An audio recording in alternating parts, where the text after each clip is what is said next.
로봇으로 가고자 하는 것이 자동차 산업이 로봇으로 미래로 간다라는 것에 방점이 있는 겁니까? 아니면 자동차 산업의 경쟁력이 녹록치 않아서 로봇으로 가는 겁니까? 자동차 산업이 지금 한 3천조 정도 시장이 되는데 향후에 로봇 시장은 저는 5천조, 6천조 좀 더 아주 길게 봤을 때는 1경까지도 가능한 시장이다라고 생각을 하거든요. 네. 그렇기 때문에 워낙 큰 시장이고 그 다음에 로봇을 가지고서 뭐 IT나 소프트웨어 그 다음에 AI 쪽을 갖다가 얘기를 하시는 분들도 있지만은 결국은 로봇을 저희가 쓰는 이유는 인간이 필요로 하는 뭐 힘든 일 귀찮은 일 이런 걸 갖다가 누군가가 대행해 주면 좋겠다라는 거거든요. 그러면은 결국은 인간이 해야 되는 그런 물리적인 행동을 해야 된단 말이죠. 그러면은 기계적인 성질이 가져갈 수밖에 없고요.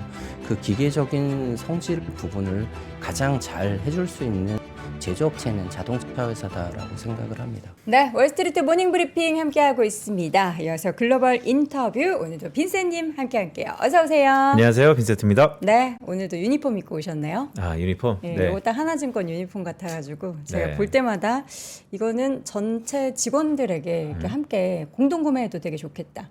공동구매 필요하시면은 언제나 3프로아티 연락 주시기 바랍니다. 좋습니다.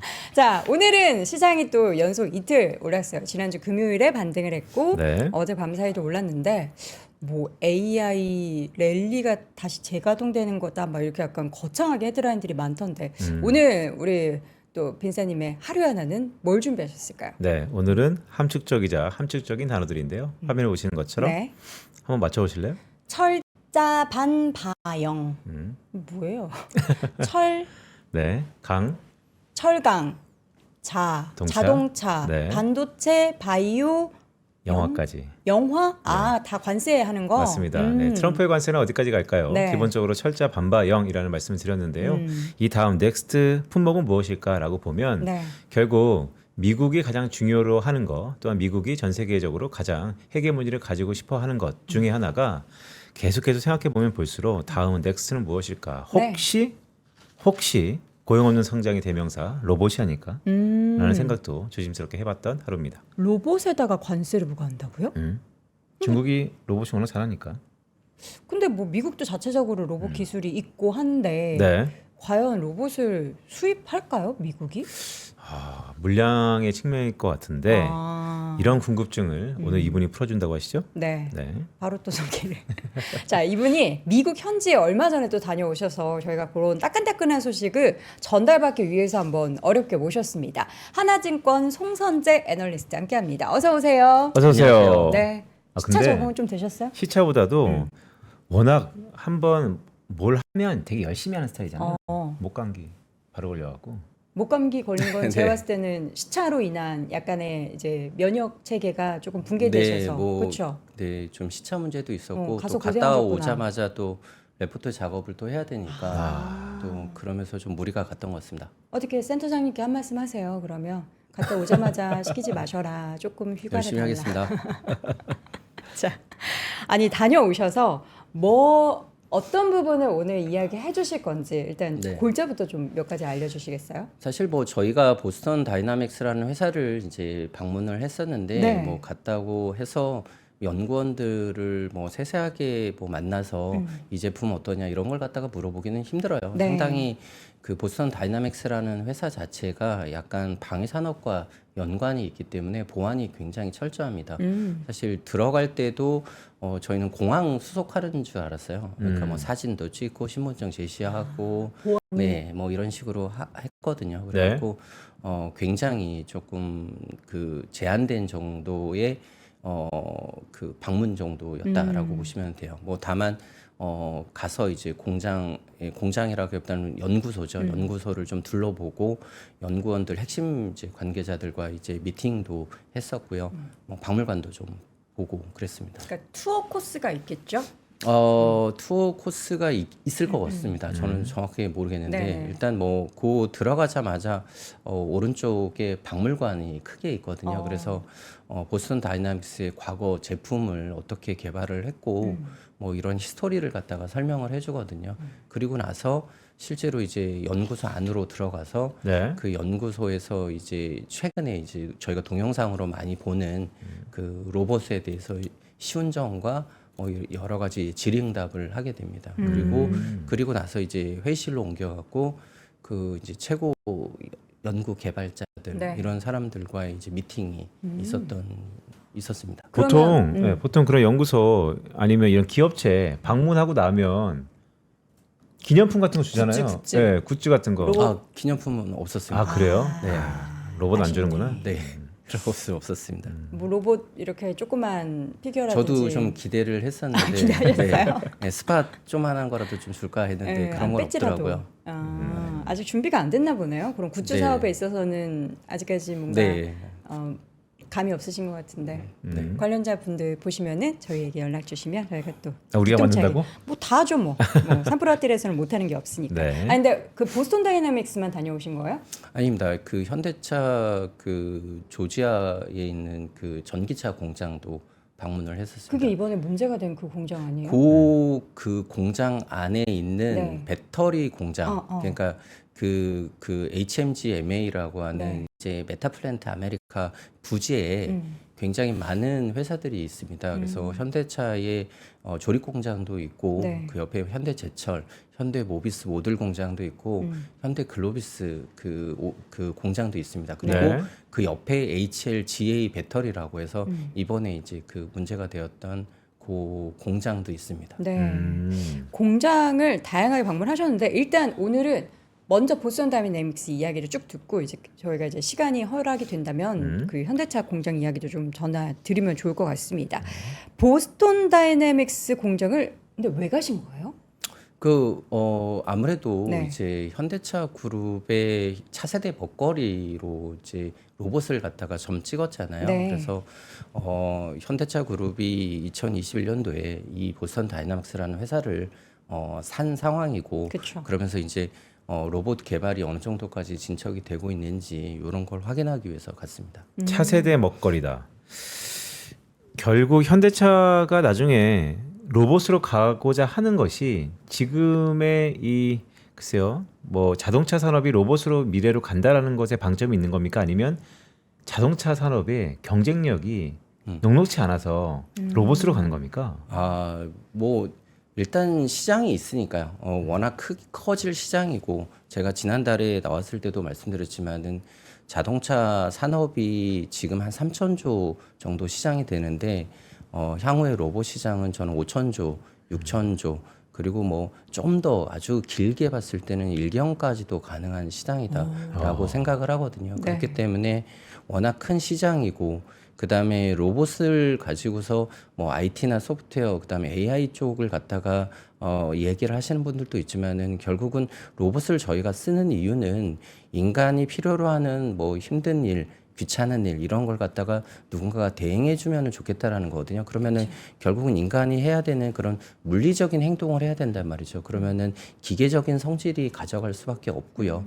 그 기계적인 성질 부분을 가장 잘 해줄 수 있는 제조업체는 자동차 회사다라고 생각을 합니다. 우리가 사실 보스턴 다이내믹스는 현대차 인수 이후에 이름은 되게 많이 들어봤고 네. 이 회사가 로봇 회사인 거 정도는 인지하고 있는데 구체적으로 어떤 로봇을 만들고 있고 지금 그 기술력은 어느 정도인지를 잘 모르거든요. 이 회사는 일단 역사가 굉장히 오래됐어요. 1992년도에 MIT에 있던 교수님이 이제 분사해서 창업한 회사이고요. 네. 초기에는 이제 시뮬레이션 소프트웨어라든가 이런 쪽을 갖다가 많이 하다가 국방부 이제 미국 국방부랑 같이 해서 로봇 쪽으로 개발하기 시작을 했습니다. 그래서 네. 본격적으로 로봇을 개발한 거는 2000년대 전후로 보시면 되고요. 전체 인력 중에 한 40%가 연구 개발 인력이 됩니다. 그리고 이 회사가 원래는 독자 회사였다가 2013년도에 알파벳 구글의 모회사죠. 그래서 알파벳에 피인수를 되었다가 2017년도에 소프트뱅크로 또 피인수대가 되었습니다. 많이 왔다 갔다 했네요. 그러니까. 네, 그리고 마지막으로 2021년도에 현대차 그룹의 피인수가 되었죠. 그래서 지금 뭐 제품은 개발한 제품들은 굉장히 많았는데 네. 현재 있는 제품은 이제 크게 세 가지입니다. 저희가 아는 그 스팟이라고 하는 로봇 개가 있고요. 네. 그다음에 스트레치라고 하는 물류 로봇이 있습니다. 이동형 물류 로봇이 있고요.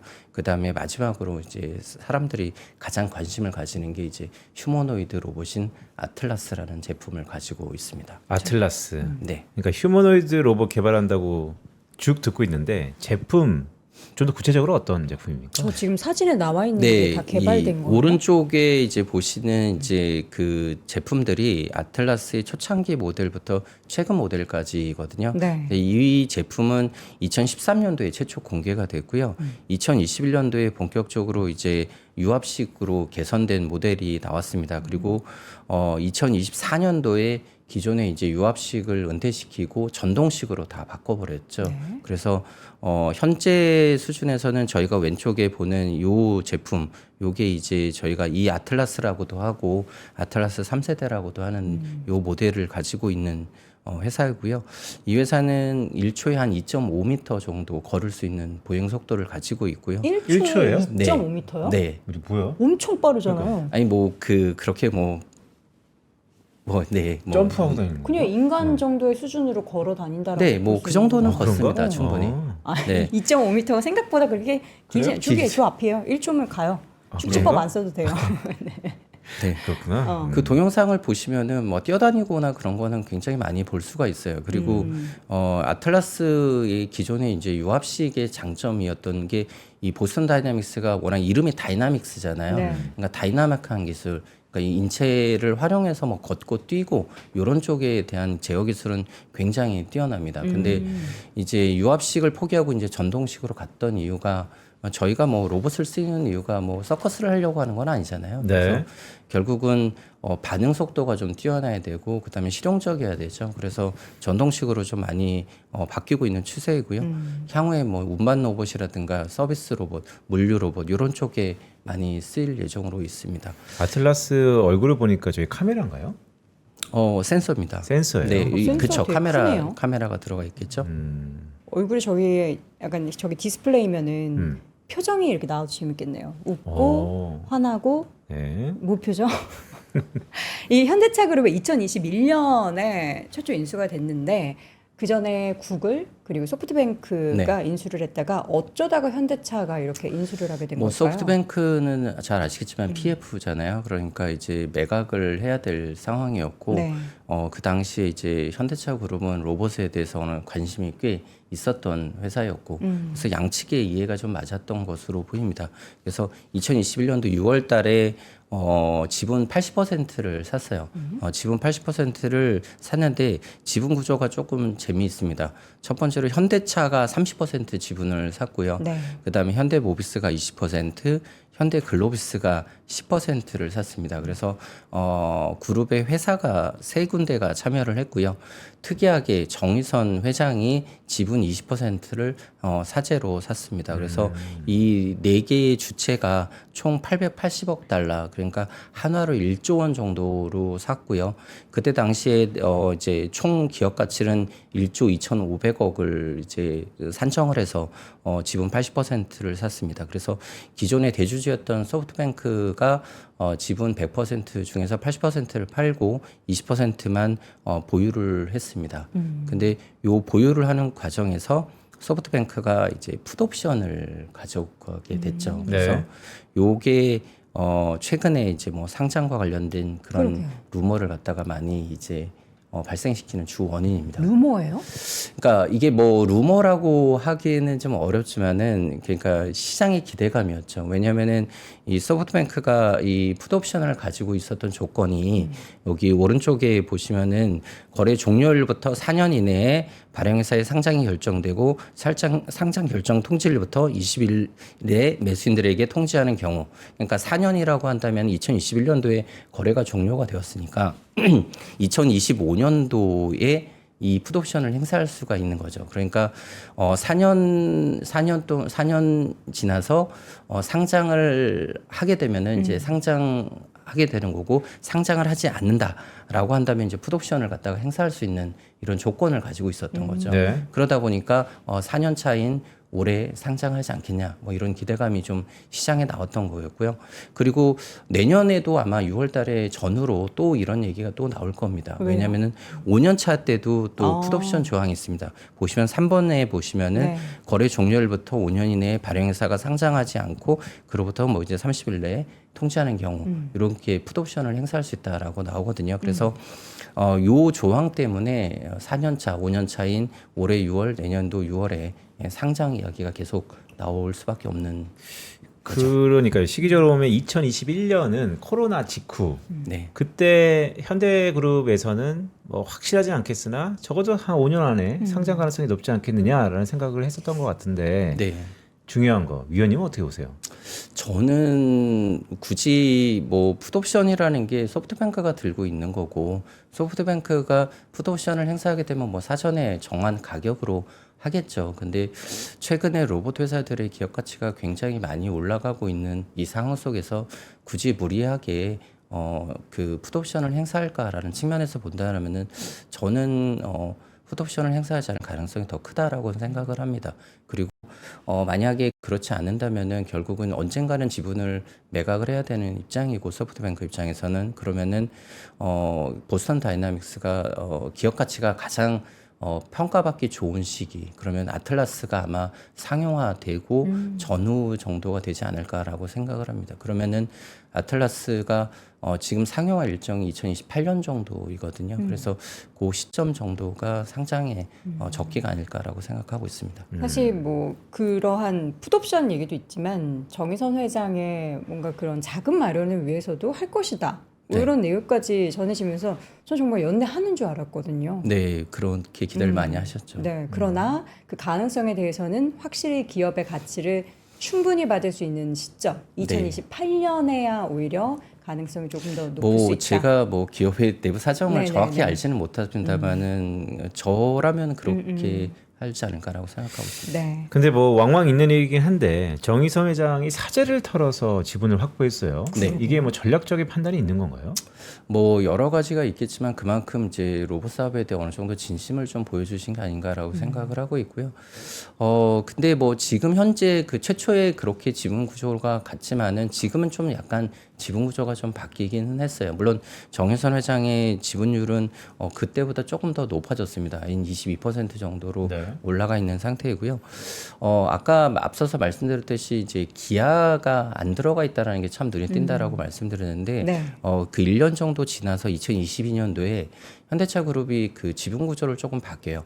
HMG 글로벌이라는 중간 지주 회사를 만듭니다. 그리고 HMG 글로벌이라는 회사에 현대차와 현대모비스가 가지고 있던 보스턴 다이내믹스의 지분을 현물 출자를 하고요.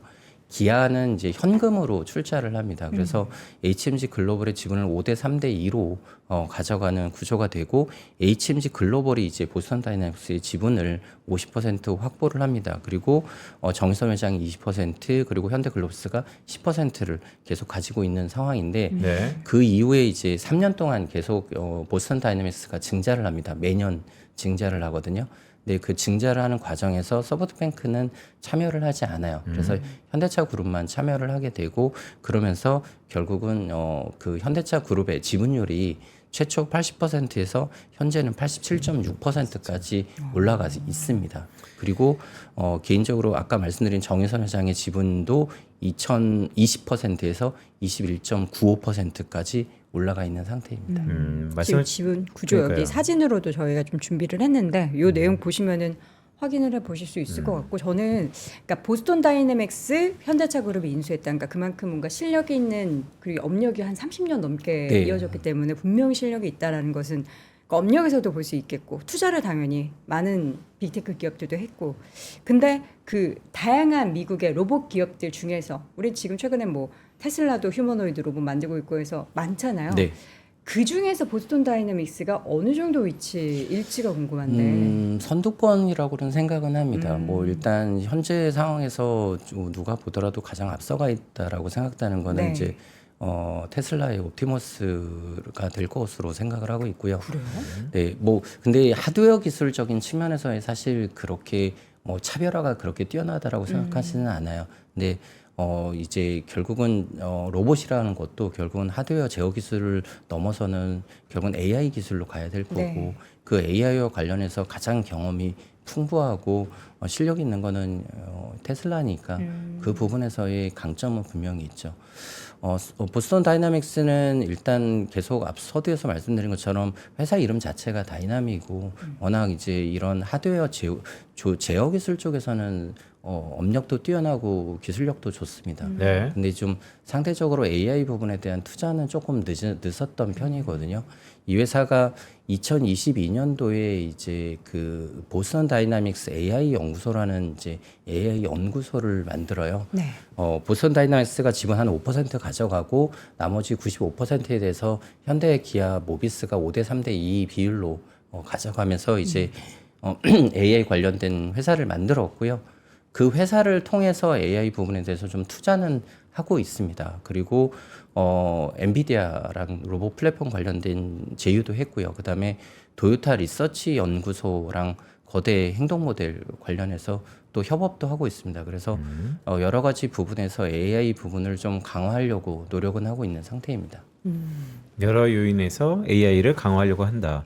자, 로봇을 하드웨어로 봐야 될까, 소프트웨어로 봐야 될까? 저는 여전히 아직은 하드웨어라는 생각이 좀 드는데 시장의 반응은 좀 더 어떻습니까? 중요하고 하니까. 네. 아니 근데 뭐 어느 하나 그건 아빠가 좋을까 엄마가 좋을까 뭐 이런 거랑 둘 다 똑같다. 좋아야죠. 네, 둘 다 네. 좋아야죠. 네. 그러면 그런 의미에서 보스턴 다이내믹스가 가진 뭐 장점과 단점? 어떤 게 일단 있을까요? 보스턴 다이나믹스는 계속 강조하지만 하드웨어 쪽 그 제어 기술은 굉장히 뛰어납니다. 그리고 저는 현대차 그룹과의 제휴도 굉장히 보스턴 다이나믹스한테는 신의 한 수였다라고 생각을 하거든요. 왜냐하면은 저희가 이제 기술 개발과 관련된 부분에서는 보스턴 다이나믹스가 상당히 많이 이제 주도권을 가지고서 해야겠죠. 근데 이게 만약에 양산 단계로 가게 되었을 때에서는 결국은 잘 생산하고 싸게 생산해야 되잖아요. 근데 이런 정도의 그 대량 생산과 관련해서 전 세계적으로 제조업 부분에서 현대차 그룹만큼 뛰어난 그룹도 별로 없습니다. 그러다 보니까 현대차 그룹의 수많은 부품 회사들을 통해서 부품 관련된 밸류 체인을 구성하기도 상당히 뛰어나고요. 그 다음에 현대차 그룹의 그 제조 노하우를 실제로 로봇 제조에 활용하게 된다면은 원가적인 측면에서 상당히 제조 경쟁력을 발휘할 수가 있습니다. 그리고 제조 이 로봇의 가장 현재 상황에서의 문제는 과연 누가 사줄 것인가에 대한 이제 초기 구매자에 대한 문제잖아요. 네. 왜냐하면은 뭐 로봇이라는 게 100% 완벽하면은 좋겠지만은 아직은 이제 테스트할 것도 굉장히 많이 필요하단 말이죠. 근데 현대차 그룹은 전 세계에 수많은 공장을 가지고 있고 가장 자동화율도 높은 공장입니다. 그렇기 때문에 데이터 수집을 통해서 초기에 이제 테스트 베드로 삼기도 굉장히 좋습니다. 그렇기 때문에 그리고 대량 구매할 때도 상당히 협업을 할 수가 있고요. 그래서 여러 가지 측면에서 현대차 그룹이 지원 향후에 도움이 될 수 있는 부분이 꽤 많이 있다라고 생각합니다. 왠지 말씀을 쭉 들으니까 한 10년 뒤에 현대 다이내믹스로 바뀔 것 같다는 생각이 이름이? 네, 드네요. 그렇게 바뀌게 뭐 될 수도 있겠죠. 근데 그걸 또 기업 입장에서의 그 브랜딩이 지금 30년 동안 이어졌기 때문에 현다이내믹스 있잖아요. 그렇죠. 네, 그렇습니다. 지금 실적이 적자예요? 네, 지금은 뭐 당연히 적자라고 네. 생각을 합니다. 분기 매출액은 한 300억대 정도 나오고 있고요. 일단 스팟이라고 하는 로봇 개를 팔고 있고 네. 스트레치라고 하는 물류 로봇도 판매를 하고 있습니다. 로봇기는 어떤 용도였어요? 로봇개는 이제 원격 감시라든가 검사 뭐 이런 쪽에 쓰입니다. 그래서 공장 주변에 이제 감시하거나 아니면은 요번에 현대차 그 북미 공장에 가서도 스팟이 한 2대 정도 있었는데 막 스팟이 걸어 다녀요? 걸어는 다니는데 그렇게 뭐 공장을 이렇게 그 감시하거나 이런 쪽으로 돌아다니는 게 아니라 그 공장에서 쓰이는 거는 그 의장 관련된 마지막 부분에 이제 검사하는 부분 쪽을 갖다가 좀 담당해서 그래서 보시면 이제 차를 갖다가 이제 그 앞에 로봇 개가 스캔을 해갖고 이제 뭐가 잘못되는지 이런 검사 측면에 또 투입이 됩니다. 너무 신기한데. 그러니까 아무튼 네 그렇게 했습니다. 그러니까 우리가 생각하는 사실 로봇개의 그 형태가 딱 그 정말 강아지 모양이던가요? 그렇죠. 예, 아니, 그러니까 뭐 그렇게 귀엽거나 그렇지는 않죠. 아마도 네, 그냥 사족 보행하는 네, 사족 보행 개고 얼굴이 없죠, 당연히. 얼굴은 없고 그게 이제 네. 스캔을 하는 뭔가 네. 형태의 뭐 네. 박스 형태로 돼 있는 맞습니다. 상황이군요. 로봇계가 많이 그게 팔리는 거예요? 절대적인 숫자를 들었을 때는 그게 가장 이제 그 보스턴 다이내믹스의 경영진도 그거에 대해서 이야기를 했는데 네. 일단 가장 중요한 거는 우리가 기술적으로 가능하냐 이걸 떠나서 도대체 구매자들이 이거에 대해서 어떤 가치를 느끼느냐 그러니까요. 이게 이제 가장 중요하다라고 이제 얘기를 하더라고요. 그래서 상당히 공감이 갔는데 로봇 계라는 부분이 아직까지는 그렇게 활용할 수 있는 부분이 제한적이죠.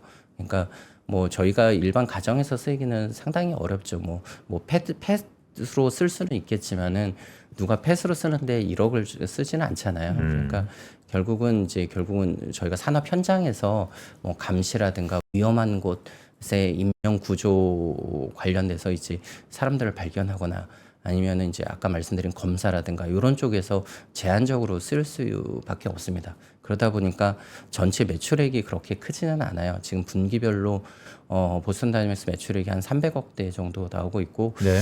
다만 이제 미래 로봇 기술 관련해서 투자를 워낙 많이 할 수밖에 없는 회사다 보니까 적자도 좀 많이 납니다. 그래서 분기에 한 1,000억대 정도 이상의 적자를 기록을 하고 있습니다. 그러다 보니까 매년 한 4천억 이상의 적자가 나고 있고 그러다 보니까 이제 자본은 계속 줄어들 수밖에 없고 그러다 보니까 매년 증자를 할 수밖에 없는 이런 상황인 거죠. 그러니까요. 그룹이 어쨌든 밑빠진 독은 아니고 향후 먹거리라고 생각하니까 계속해서 투자를 할 텐데 그쵸. 로봇 AI 기술의 최근 투자 흐름은 어떻습니까? 네, 아까 말씀드린 것처럼 이 회사가 2022년도에 이제 보스턴 다이내믹스 AI 연구소라는 걸 만들었고요. 현재 이름은 로보틱스 앤 AI 연구소입니다. 그리고 이 라이라고 하는데 이 라이의 회장이 그 마크 레버트라고 하는 그 보스턴 다이내믹스 창업자예요. 요 창업자분이 이제 라이의 대표로 가 있는 상태이고요. 자체적으로 인력들도 꽤 가지고 있고요. 그다음에 엔비디아라든가 도요타 리서치 연구소 이런 쪽과 제휴를 통해서 AI 부분을 갖다가 계속 연구를 하고 있습니다. 근데 라이라는 회사도 아직까지는 결국은 매출이 없는 회사인 거고 그러다 보니까 연구 개발 관련된 비용 소요가 많다 보니까 이 회사도 적자를 기록하고 있는 상태입니다. 그러니까요. 말씀을 쭉 들어보면 저도 뭐 스타트업에서 참 짧은 경험을 했지만 비용을 계속해서 압박이 있으면서도 계속해서 이 난제를 풀어가는 사람들의 DNA는 향후 엄청나게 리스펙해야 된다라는 생각이 드는데 그런데 이 현대차 그룹의 지배 구조 있잖아요. 네. 알면 알수록 참 복잡하잖아요. 맞아요. 네. 왜 이렇게 얽히고 섞였는지 잘 모르겠으나 일단은 보스턴 다이내믹스 지분 구조를 생각하면 또 기업 가치 상승이 현대차 그룹의 기업 가치 상승하고 어떤 관계가 있는 것이죠? 네, 이제 뭐 보스턴 다이내믹스를 갖다가 이야기하다 보면은 이제 항상 이 이야기로 들어갈 수밖에 없는 것 같아요. 왜냐면은 정의선 회장이 이제 사재를 투자했다라는 쪽을 갖다가 이제 많이 강조가 될 수밖에 없으니까요. 네. 근데 지금 현대차 그룹이 사실 지배구조 관련해서 이제 최우선 과제라고 하는 게 이제 순환출자 해소와 그다음에 이제 지분 승계잖아요. 근데 이 순환출자와 관련해서는 현대차 그룹이 이제 두 가지 고리를 가지고 있죠. 현대모비스를 정점으로 해서 현대차, 기아, 그다음에 다시 현대모비스로 이어지는 순환출자 구조가 있고요. 그다음에 현대차와 기아 그리고 현대제철, 현대모비스, 현대차로 이어지는 이런 출자 고리입니다. 그래서 이 두 가지를 갖다가 이제 해소를 하는 게 이제 순환출자 해소에 좋습니다. 뭐 당연히 정몽구 명예회장이 가지고 있는 현대모비스 지분 7.3%랑 현대차 지분 5.4%는 당연히 승계를 하셔야겠죠. 그리고 요거 승계하는 건 기본이고 이제 추가적으로 정의선 회장이 아마 현대모비스라든가 어느 부분에서든가 지분 매입이 추가적으로 필요하지 않나라고 생각을 하고 있습니다. 자, 이제 다른 휴머노이드 로봇 얘기를 좀 해봐야 될 것 같아요. 저희가 요 얘기 다 할 수 있을지 모르겠어요. 지금 우리가 휴머노이드 로봇 하면 앞서 잠깐 언급해 주셨던 테슬라의 옵티머스가 네. 지금은 좀 가장 뭐 1등입니까? 근데 지금 사실 제품이 저희가 외부에 본격 공개된 양산된 적이 게 없어요. 아니니까. 네, 그래서 평가하기는 어렵습니다. 네. 근데 워낙 뭐 테슬라가 가진 기본적인 잠재력은 있으니까 그래서 좀 상대적으로 높게 평가를 하고 있는 거죠. 테슬라가 네. 가지고 있는 지금 기술에 대해서는 명확하게 우리가 완전하게 외부에서 인지하기가 알 수 있는 수준은 아닙니다. 저희가 아는 정도는 저희도 그 유튜브에 나오는 동영상, 그러니까 결국은 테슬라가 공개하는 동영상 그 내용만. 정도이거든요. 그렇기 네. 때문에 저희가 그 기술의 세부적인 수준까지 평가하기는 어렵다라고 생각합니다.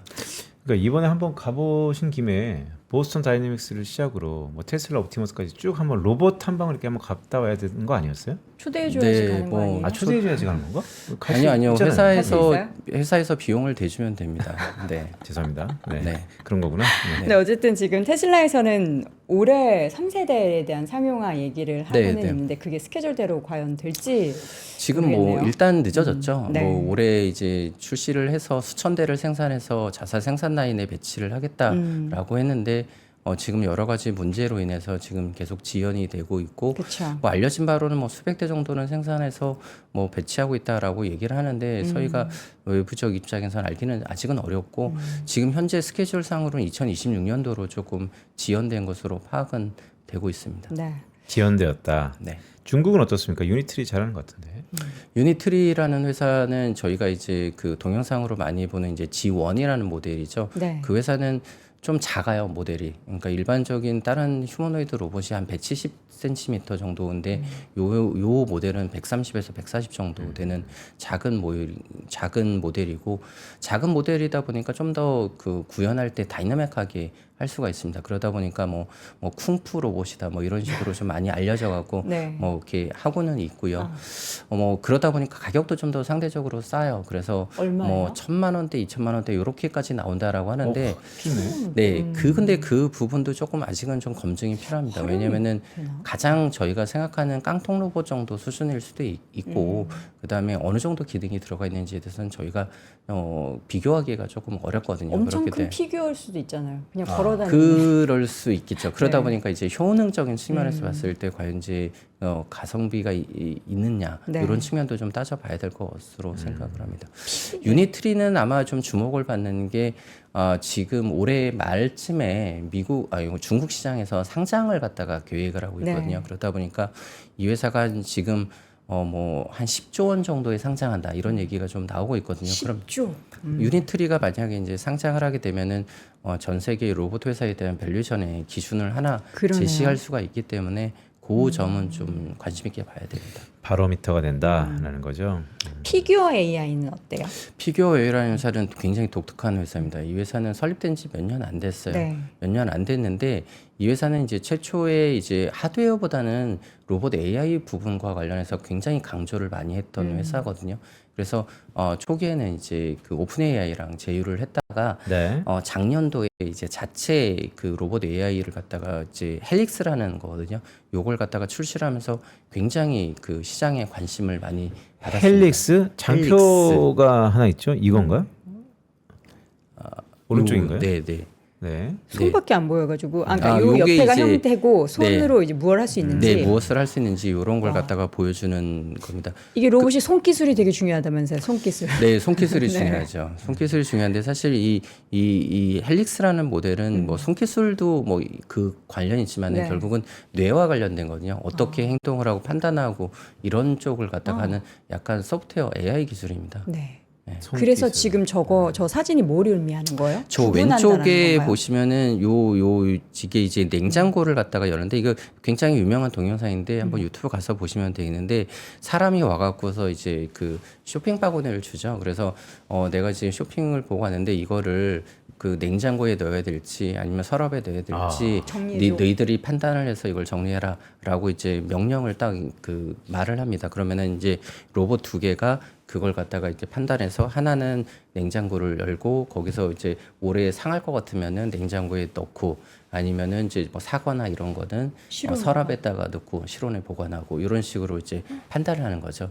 그래서 그런 행동을 할 수 있게 만드는 그걸 이제 AI로 로봇 AI로 그걸 헬릭스라고 이제 하는 거죠. 저게 모형인지 진짜인지 구분할 수 있을까요? 이것이? 그 부분에 대해서는 지금도 저희도 항상 그 합니다. 왜냐하면은 저희가 그 유튜브에 나오는 많은 로봇 동영상들을 보면은 이게 진짜 AI로 한 건지 아니면 원격 조정을 하는 건지 아니면은 이제 시뮬레이션으로 하는 건지 이런 여러 가지에 대한 거는 아직은 생각을 해봐야 되거든요. 네. 근데 뭐 일단 그 피규어 AI에 관련된 동영상은 직접적으로 이제 사람이 나와서 얘기를 하고 혼자서 하는 것처럼 보이기는 합니다. 그렇지만은 뭐 그거는 저도 잘 그래요? 모르겠습니다. 치팅이 있을 수 있구나. 또 다른 아니 뭐 이 회사가 그렇다는 건 아닙니다. 그러니까요. 네. 네. 또 다른 휴머노이드 로봇 개발사들도 많네요. 네, 많습니다. 네. 뭐 생추어리라는 회사도 있고요. 뭐 캐나다 회사이고요. 그다음에 원엑스라고 하는 이제 노르웨이랑 실리콘밸리 쪽에서 합작한 회사도 있고요. 앱트로닉이라는 회사도 있습니다. 그리고 중국의 뭐 유비테크, 에지봇, 뭐 로봇 회사들은 수도 없이 많습니다. 네. 뭐 중국에만 로봇 회사가 뭐 수십 개에서 수백 개가 있다라고 알려질 정도로 로봇과 관련된 회사는 개발 회사는 굉장히 많습니다. 제 머릿속에는 로봇 그러면 일본인데 일본, 네. 일본에 또 유명한 기업들 잠잠하나요, 많죠. 요즘에? 일본에도 뭐 도쿄 로보틱스라든가 이런 몇 개 회사가 있는데 상대적으로 조금 로봇과 관련돼서는 일본 쪽에서 조금 눈에 띄지는 않고 있는 상태예요. 지금 항상 뭐 기술력 이런 얘기할 때 중국이냐 미국이냐 뭐 일본이냐 이렇게 얘기를 막 하잖아요. 네. 지금 우리 송선 저널리스트님께서 이 시장을 계속 보고 계시니까 지금은 어디가 제일 좀 선두에 지금은 있다고 보세요? 미국과 중국이 아무래도 로봇 관련된 기술 쪽은 뛰어나다라고 생각을 합니다. 소프트웨어든 하드웨어든 네, 모두 다 맞죠. 휴머노이드 로봇의 상용화가 올해 원년이다라고 하는데 사실 지금은 일반적으로 사용을 한다라기보다는 보통 이제 공장에 투입되고 맞아요. 하는 거잖아요. 네, 공장에 이제 소소하게 투입이 돼서 결국은 로봇이 저희가 쓰는 게 뭐 저희가 옆에서 사람들이 하나하나 로봇을 조작하고 한다라면은 대체 효과가 별로 그쵸. 없잖아요. 그러다 보니까 결국은 스스로 할 수 있게끔 해야 되는데 스스로 하려게 되면은 그 환경을 갖다가 이제 익숙해져야 되고 필요한 작업을 갖다가 판단할 수 있을 정도의 데이터를 모아서 그걸 알고리즘을 짜거나 뭐 아니면은 여러 가지 AI를 통해서 결국은 학습을 시켜야 되거든요. 그래서 그런 작업을 올해부터 시작을 할 겁니다. 그래서 테슬라도 결국은 자사 공장에다가 배치를 하겠다라고 하는 거는 결국은 자동차 공장 내에 필요한 데이터를 갖다가 확보를 해서 결국은 AI 부분에서 성능 고도화를 하겠다라는 목적인 거고 보스턴 다이나믹스도 현대차 공장에다가 투입을 하겠다라는 것도 다 그런 목적입니다. 그렇기 때문에 올해 로봇 상용화의 원년이라고 하는 거는 실증적인 데이터를 확보를 해서 성능 고도화를 시작하는 그 작업 단계로 갔다라는 측면에서 보셔야지 이게 뭐 진짜 양산돼서 시중에서 구할 수 있다 이거는 아닙니다. 이게 근본적으로 좀 의구심이 하나 드는 게 있는데요. 휴머노이드 로봇이잖아요. 로봇의 형태가 궁극적으로 인간의 형태를 닮아가는 게 지금의 모든 사람들의 컨센서스입니까? 왜냐하면 과거 같은 경우 꼭 공장에 들어갈 거면 부피도 많이 차지하는 인간의 모형이 필요가 없고 그냥 팔만 있고 발만 있고 이랬으면 맞죠. 됐지 않았었어요? 근데 그런 건 이제 산업용 로봇인데 저희가 단순 반복 작업을 하려고 한다면은 특정 업무에 최적화된 산업용 로봇팔 이런 게 쓰는 게 가장 좋아요. 근데 저희가 휴머노이드 로봇을 갖다가 쓰는 이유는 그거 말고 그냥 일반한 제너럴한 일을 갖다가 하는 거죠. 그러니까 뭐 이거죠. 가서 로봇한테 가서 물을 좀 떠올래라고 했을 때 물을 갖다가 떠와야 되잖아요. 근데 이걸 갖다가 로봇팔을 갖다가 만들 수는 없잖아요. 로봇팔은 단순하게 왔다 갔다 하는 이런 일을 갖다가 많이 하는데. 몸체가 있어야 되고. 네, 그리고 근데 그 로봇팔이나 뭐 이런 걸 갖다가 만들려면은 결국은 특정한 레이아웃을 만들어 줘야 돼요. 예, 그리고 근데 이제 우리가 이제 인간 모양으로 휴머노이드 로봇을 만들려고 하는 거는 네. 우리가 살고 있는 이 지구상의 모든 인프라가 인간의 체형에 맞게 디자인이 되어 있기 때문입니다. 제가 여기에 지금 이 높이로 앉아 있을 수 있는 이유 제가 이렇게 생겼기 때문이거든요. 그러다 보니까 결국은 인간을 갖다가 대체하기 위해서는 인간 모양으로 생겨 있는 게 지금 현재 우리가 인프라를. 지구상에 살고 있는 인프라를 바꾸지 않으면서 가장 효율적으로 인간의 일을 대체시킬 수 있는 형태이기 때문에 인간 모양으로 만드는 겁니다. 맞아요.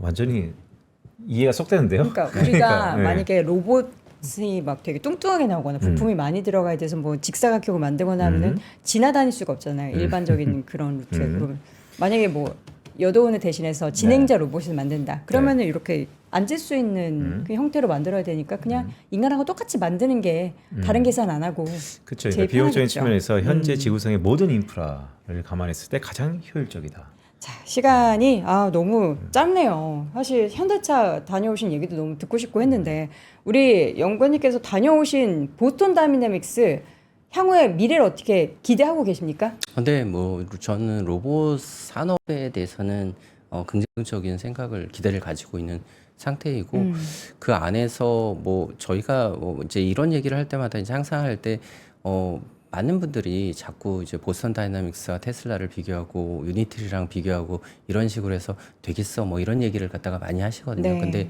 제가 드리고 싶은 말은 세상에 한 개의 제품만 존재하지는 않는다. 되게 많은 사람들의 취향도 있고 많은 그 제품들이 팔려 나가는 시장이다. 그래서 어느 하나가 뭐 독점하거나 그런 관점으로 보지 마시고 시장을 여러 개의 회사들이 분점할 수도 있기 때문에 그 업체 중에 하나가 어디가 될 거냐 이런 관점으로 좀 봐주시면 좋지 않을까라고 생각을 합니다. 어디가 될까요? 과연 보스턴 다이내믹스가 그 중에 하나로 들어가겠죠. 후보자가 이제 되는 네, 거죠. 저는 큰 캔디데이트라고 생각을 합니다. 물론 지금 뭐 유니트리는 이제 곧 상장 예정이라고 하고 보스턴 다이내믹스는 언제 상장될지 아직은 미정이지만 과연 우리가 향후에 지금 로봇주 투자하시는 분들도 되게 많으시겠지만 네. 정말 경쟁력 있는 기업들 중에서 좀 중국과 미국 기업이 아직 상장하지 않은 그런 상황이니까 향후에는 또 어떤 기업이 또 새로 치고 올라올지 모르잖아요. 저희가 못 본 자료 중에서도 뭐 투자받고 이런 얘기도 많이 제가 썼는데 그 여기 아까 말씀 안 드렸는데 그 아까 피규어 AI라는 회사가 있잖아요. 네. 이 회사가 정말 놀랍게도 9월 16일 날 투자를 받았더라고요. 엄청 많이 받았잖아요. 네, 390억 달러 밸류로 투자를 받았더라고요. 네. 390억 달러면 하나로 50조입니다. 네. 그러니까. 거기까지 얘기하겠습니다. 근데 요거 하나만 마지막 여쭤봐도 네. 돼요? 도대체 얼마면 이게 상용화에 근접합니까? 금액이요? 네. 한 대당 음. 얼마면 사시겠어요? 얼마면 돼? 난 얼마면? 너무 감이 없어갖고 위원님한테 여쭤보고 기업의 싶었어. 입장에서는 초기에는 조금 더 뭐 5천만 원에서 1억 정도라면은 뭐 구매를 할 수 있을 것으로 생각을 하거든요. 네. 근데 일반 가정에서 살려면은 네. 아무래도 뭐 한 2천만 원 정도 수준까지는 2천만 떨어져야 원. 되지 않을까라는 생각을 하고 왜냐면 있습니다. 저는 이게 인건비랑 기회비용을 따져서 그 인간의 인건비보다 훨씬 더 저렴해야 되나 뭐 이런 생각이 좀 있었거든요. 그래서 네. 그 정도. 우리 집안이 다 해주고 음. 서포팅 해주는데 2천만 원이다. 근데 그거를 10년 쓸 수 있다. 그러면은 사죠. 네, 사죠. 여기까지 하겠습니다. 2천만 원. 자, 오늘 하나증권 송선재 애널리스트 함께했습니다. 고맙습니다. 고맙습니다. 자, 월스트리트 모닝 브리핑 함께 하셨습니다. 이번 주는 또 이틀밖에 없는데요. 그렇지 않습니다, 여러분. 저희는 이번 주 내내 그리고 다음 주 내내 또 월스트리트 모닝 브리핑 지속적으로 방송할 예정이니까요. 여러분 서운해하지 마시고 저희가 광고 나가는 그 내용도 들으셨겠지만 쉬는 날에도 미증신이 계속 달리기 때문에 좋은 컨텐츠로 여러분의 휴일을 함께 또 같은 시간 6시에 시작하니까요. 함께 하시기 바랍니다. 한복 입기로 한 거예요? 뭐 자꾸 그런 스포를 하지 마요. 한 계산해 번만 줘. 있겠어요, 제가 한 번만? 맞다. 너 지금 배 띄워라 이거 노래 연습하고 있어요. 네, 예, 시장 알겠습니다. 띄우려고. 자, 네. 여러분 기대 많이 해주시고요. 그럼 저희는 내일 오전 6시에 다시 돌아오겠습니다. 여러분 고맙습니다. 고맙습니다.